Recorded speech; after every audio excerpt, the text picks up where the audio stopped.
shopping, because the rules finally were in. We had a little while to get used to it, didn't we? But the rules were in for masks in shops and all sorts of other places, now mandatory. How did it go in the Co-op at Keyworth and in other places? Kevin Lowe works there. We can ask him. Hello, Kevin. Hello there, how are you doing? I'm all right, thank you. So we spoke a lot about masks over the last fortnight, how people are feeling about it and don't really like it and whether they'll do it. How did it actually pan out in reality? I think it's sort of, and where I work, it was okay. A lot of places I've heard that it wasn't. I think people mainly were getting annoyed, actually, that perhaps shop workers weren't challenging people who weren't wearing them. Well, should they be? Should shop workers be doing that? No, I mean, no, the rule is that no, we shouldn't be, simply because some people are exempt and they may have a medical condition and this may be quite sensitive to them. So that's the reason we're tending not to challenge. And what about the customers themselves? Do they sort of round on people who aren't wearing masks? Do they have a word? Yeah, I've seen a little bit of that, yeah. Yeah, there's been a few heated conversations between customers about that, yes.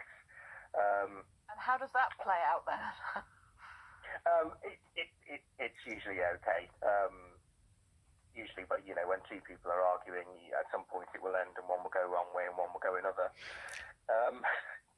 And do you think we will all just get used to this now? I think so, although row about it. The thing that struck me over the weekend was the confusion, actually. So we had people who weren't sure if they actually had to wear a face covering, weren't sure if they were exempt. We had people coming in who were sort of just covering their mouths, but not their nose and mouth. People asking us if visors are okay. I had a gentleman who was clearly really, really struggling. He was sort of holding things as he was walking along, and I really thought he was going to pass out or something, so suggested maybe he remove it, but he didn't want to for whatever reason, so he carried on like that. Oh gosh, that sounds like a difficult situation then for him and for you. Yes, definitely.